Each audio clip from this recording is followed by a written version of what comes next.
Bonjour, je suis Arthur Dassy, coach en investissement immobilier pour l'Afrique. Mon rôle est d'accompagner ceux-là qui veulent investir dans l'immobilier en Afrique. Et tout à l'heure, lors de l'entretien avec un client, j'ai fait une remarque que j'ai jugé important de partager avec vous. En fait, le client, il est au Cameroun et il a un projet de R plus 4 qu'il a lancé. Et c'était avec un prêt bancaire. Donc du coup, la problématique est il sent qu'il ne va pas pouvoir aller jusqu'au bout de son projet avec le prêt qu'on lui a remis. Le problème, c'est qu'il va donc devoir commencer à rembourser ce prêt bancaire-là sans que son immeuble ne soit rentable. Et c'est une erreur que j'ai remarquée quand j'observe au Cameroun. C'est une erreur voilà, que beaucoup font. C'est-à-dire qu'on fait des prêts pour lancer des gros projets sans toutefois prendre la peine d'étudier la faisabilité du projet avec le budget qu'on a. Et la conséquence, c'est que voilà, lorsque vous observez au Cameroun pour le lieu où j'ai observé, où j'ai fait cette observation maintenant, vous allez voir qu'il y a beaucoup d'immeubles inachevés, n'est-ce pas, qui sont pour la plupart à vendre.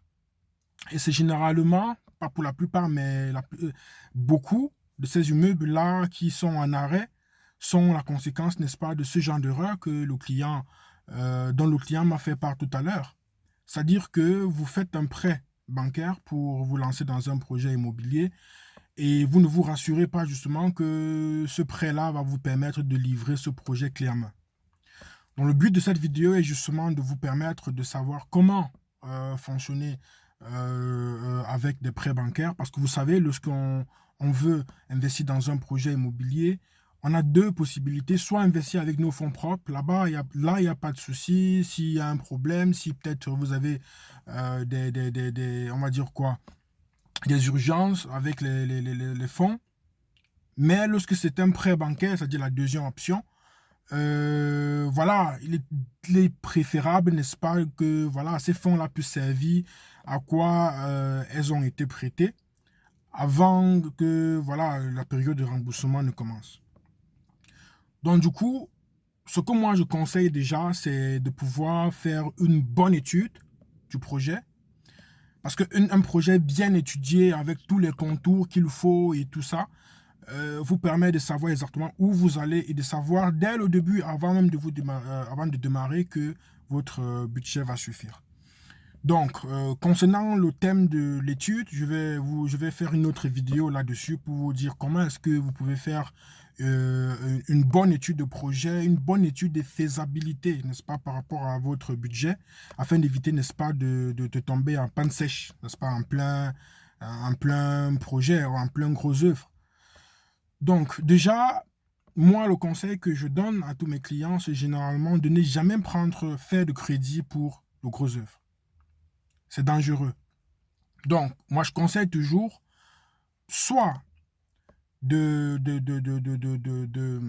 comment est-ce que je vais dire, de financer le gros œuvre avec des fonds propres. Ça peut prendre le temps que ça va prendre, mais c'est avec vos fonds propres. Ça veut dire que si vous devez peut-être arrêter une année ou 2 années, ça ne va pas forcément trop jouer sur vous. Si vous avez des urgences avec les fonds que vous avez épargnés, ça ne va pas forcément être voilà, l'objet d'un stress parce qu'on ne va pas vous courir après pour vous dire de rembourser et tout le reste.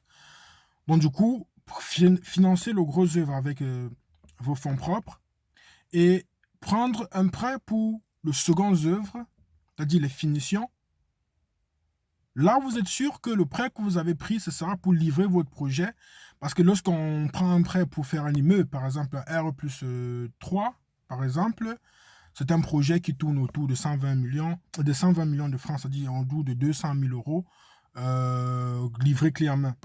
Donc, si vous faites un prêt pour faire ce type de projet, c'est généralement un projet locatif, ça veut dire un immeuble commercial, si je peux dire ça comme ça. Et il est donc important qu'à la fin de ces projets-là, que l'immeuble puisse rembourser le prêt par lui-même, c'est-à-dire à travers, n'est-ce pas, son exploitation. Et lorsque vous ne pouvez pas donc faire cela, ça veut dire que vous avez quelque part un peu échoué dans la gestion de vos fonds ou du moins dans la gestion du crédit bancaire. Donc, il faut faire ça, c'est-à-dire préfinancer le gros œuvre avec vos fonds propres et financer maintenant le second œuvre avec un prêt bancaire. La deuxième option serait donc de choisir un projet que le prêt bancaire peut financer de A à Z. Ça veut dire le gros et le second œuvre, ça veut dire livrer clé en main. Là, vous êtes sûr et certain que le prêt que vous avez pris va effectivement faire ce pourquoi vous avez fait le prêt. Et voilà. Et là, vous vous épargnez un certain stress et vous êtes sûr que voilà, lorsque vous démarrez votre projet, il va être livré clé en main. Et puis, voilà, le remboursement va se faire par son exploitation, comme c'est le but de tout investisseur immobilier qui fait un prêt à la banque. Donc, c'était ça la capsule et j'espère que ça vous a plu. Dans la prochaine vidéo, je vais vous faire savoir comment est-ce que vous pouvez faire pour faire une étude, pour avoir une étude de faisabilité en rapport avec votre budget, pour vous éviter effectivement voilà, de vous planter, comme ça a été le cas avec le client que j'ai consulté tout à l'heure.